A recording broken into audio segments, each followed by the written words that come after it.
नमस्कार, उत्तराखंड समाचार में आपका स्वागत है। मैं कंचन नेगी। सबसे पहले मुख्य समाचार। प्रधानमंत्री नरेंद्र मोदी आज देहरादून में करेंगे 38वें राष्ट्रीय खेलों का उद्घाटन।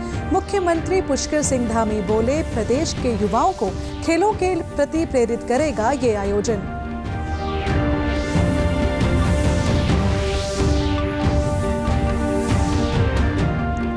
मुख्यमंत्री पुष्कर सिंह धामी ने देहरादून में 530 चयनित अभ्यर्थियों को प्रदान किए नियुक्ति पत्र। 352 महिला ANM और 178 वन विकास निगम में बने स्केलर।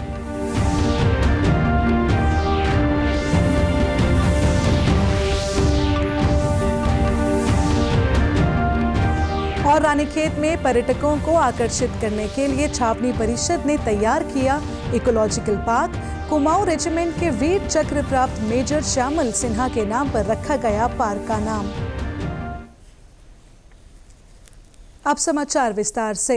प्रधानमंत्री नरेंद्र मोदी आज देहरादून में 38वें राष्ट्रीय खेलों का उद्घाटन करेंगे। 38वें राष्ट्रीय खेलों को लेकर पूरे प्रदेश में उत्साह का माहौल है। प्रधानमंत्री के आगमन और देहरादून के महाराणा प्रताप स्पोर्ट्स कॉलेज में उद्घाटन समारोह को लेकर सभी तैयारियां पूरी कर ली गई हैं। इसमें भाग लेने के लिए देश भर से खिलाड़ी पहुंच रहे हैं। मुख्यमंत्री पुष्कर सिंह धामी ने कहा कि 14 फरवरी तक होने वाला ये ऐतिहासिक आयोजन प्रदेश के युवाओं को खेलों के प्रति प्रेरित करने के साथ साथ उनमें प्रतिस्पर्धा और सामूहिक भावना को प्रोत्साहित करेगा। उन्होंने लोगों से इस आयोजन में प्रतिभाग करने वाले खिलाड़ियों का उत्साहवर्धन करने की अपील की।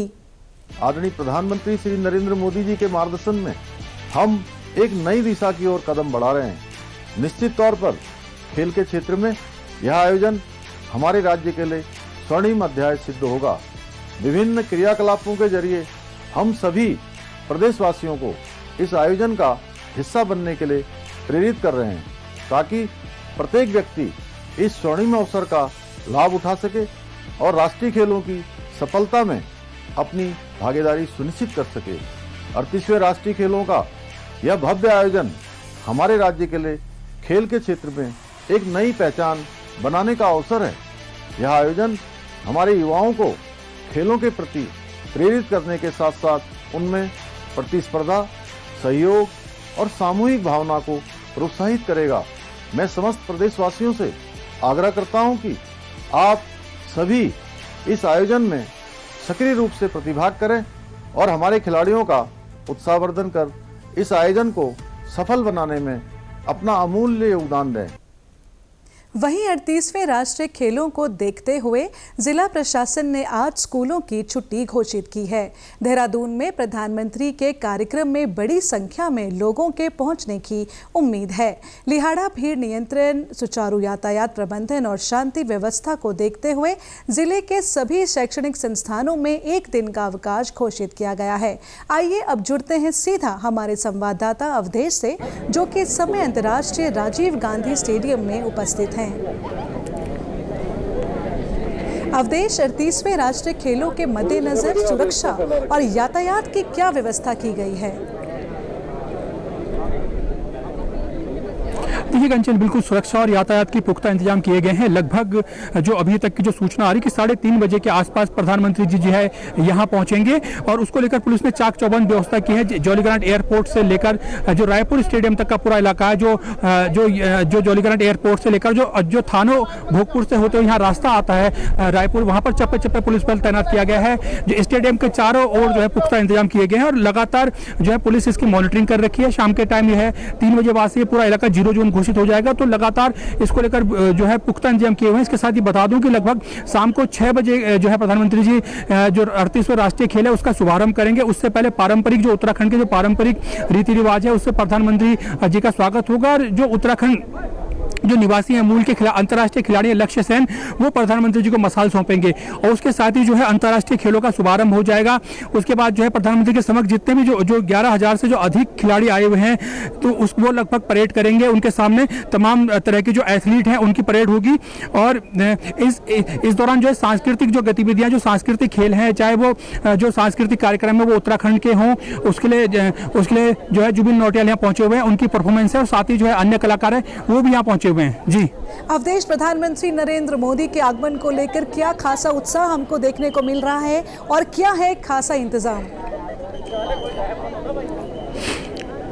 देखिए, बिल्कुल खासा उत्साह देखने को मिल रहा है। देहरादून के तमाम स्कूलों के जो है छात्र छात्राएं और आम जनता जो है बड़ी संख्या में यहाँ पहुंच रही है। आप देख सकते हैं कि मेरे पीछे तमाम छात्रों की लंबी लंबी लाइनें हैं जो तमाम कॉलेजों से यहाँ पहुंचे हैं और वो उस ऐतिहासिक पल का गवाह बनना चाहते हैं, क्योंकि पहली बार उत्तराखंड जो है राष्ट्रीय खेलों की मेजबानी कर रहा है।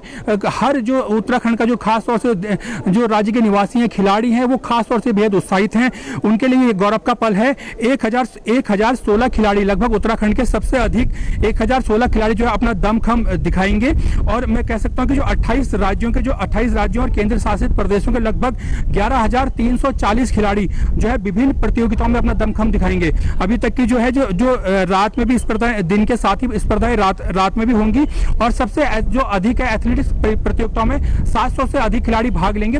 तो सभी खिलाड़ी, जितने भी खिलाड़ी जो हमारी बातचीत हुई है, सब बेहद उत्साहित हैं। सब इस दिन का इंतजार कर रहे थे कि कब ये राष्ट्रीय खेलों का आयोजन हो। तो कहीं ना कहीं उत्तराखंड सरकार ने व्यापक पुख्ता तैयारी की है। अवधेश, स्टूडियो के साथ जुड़ने के लिए बहुत बहुत धन्यवाद। और अब चलते हैं अपनी अगली खबर की ओर। मुख्यमंत्री पुष्कर सिंह धामी ने देहरादून में 530 चयनित अभ्यर्थियों को नियुक्ति पत्र वितरित किए। उन्होंने 352 महिला एएनएम और उत्तराखंड वन विकास निगम के 178 स्केलर के पदों पर चयनित अभ्यर्थियों को नियुक्ति पत्र वितरित किए। इस अवसर पर मुख्यमंत्री ने सभी चयनित अभ्यर्थियों को शुभकामनाएं देते हुए कहा कि सभी की नियुक्तियों से राज्य की स्वास्थ्य सेवाओं को और अधिक सुदृढ़ बनाने के साथ ही पर्यावरण संरक्षण के प्रयासों को गति मिलेगी। उन्होंने कहा कि उत्तराखंड के लिए ये रोजगार का कालखंड रहा है। मुख्यमंत्री ने कहा कि प्रदेश के ग्रामीण और दूरस्थ क्षेत्रों में स्वास्थ्य सेवाओं की उपलब्धता को सुनिश्चित करना राज्य सरकार की प्राथमिकता है।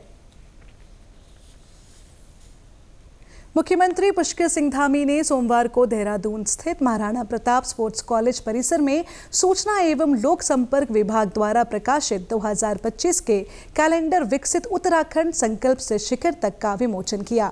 मुख्यमंत्री ने कैलेंडर में प्रकाशित विषय वस्तु के प्रयासों की सराहना करते हुए कहा कि कैलेंडर में प्रधानमंत्री नरेंद्र मोदी के संदेश के साथ राज्य के प्रमुख ऐतिहासिक, धार्मिक, पर्यटन स्थलों को प्रदर्शित किया गया है। मुख्यमंत्री ने कहा कि प्रकाशित कैलेंडर राज्य के नैसर्गिक सौंदर्य और धार्मिक पर्यटन को बढ़ावा देने में मददगार साबित होगा। इस अवसर पर मुख्यमंत्री ने सूचना विभाग द्वारा प्रकाशित प्रधानमंत्री के 9 आग्रहों और राष्ट्रीय खेलों पर आधारित कैलेंडर का भी विमोचन किया। अल्मोड़ा जिले की पर्यटन नगरी रानीखेत में पर्यटकों को आकर्षित करने के लिए छावनी परिषद ने इकोलॉजिकल पार्क बनाया है। छावनी परिषद के अध्यक्ष KRC commandant brigadier Sanjay Kumar Yadav, छावनी परिषद के नामित सदस्य मोहन नेगी और कैंट सीईओ कुणाल रोहिला ने पार्क का लोकार्पण किया। पार्क का नाम कुमाऊं रेजिमेंट के वीर चक्र प्राप्त मेजर श्यामल सिन्हा के नाम पर रखा गया है। छावनी परिषद की ओर से बताया गया है कि इकोलॉजिकल पार्क से जहां पर्यटन को बढ़ावा मिलेगा, वहीं स्थानीय लोग यहां आकर साहसिक गतिविधियां और योग कर सकेंगे। हर्बल पार्क में पर्यटकों व स्थानीय लोगों को आयुर्वेदिक पौधों के बारे में जानकारी मिल सकेगी। पार्क के अंदर आने वाले गधेरे को सुंदर रूप देकर इसमें एक लकड़ी का पुल तैयार किया गया है, जो काफी आकर्षक है। छावनी परिषद की ओर से निःशुल्क साहसिक गतिविधियां भी कराई गई और पुरस्कृत किया गया। इस पार्क में रॉक क्लाइंबिंग, रैपलिंग और रिवर क्रॉसिंग जैसी साहसिक गतिविधियां आयोजित कराई जाएंगी। लगातार छावनी परिषद का रानीखेत के अंदर एक एडवेंचर एक्टिविटीज़ और टूरिज्म से संबंधित प्रयास रहता है। उसी कड़ी के अंदर ये पार्क का आज इनॉग्रेशन किया गया है।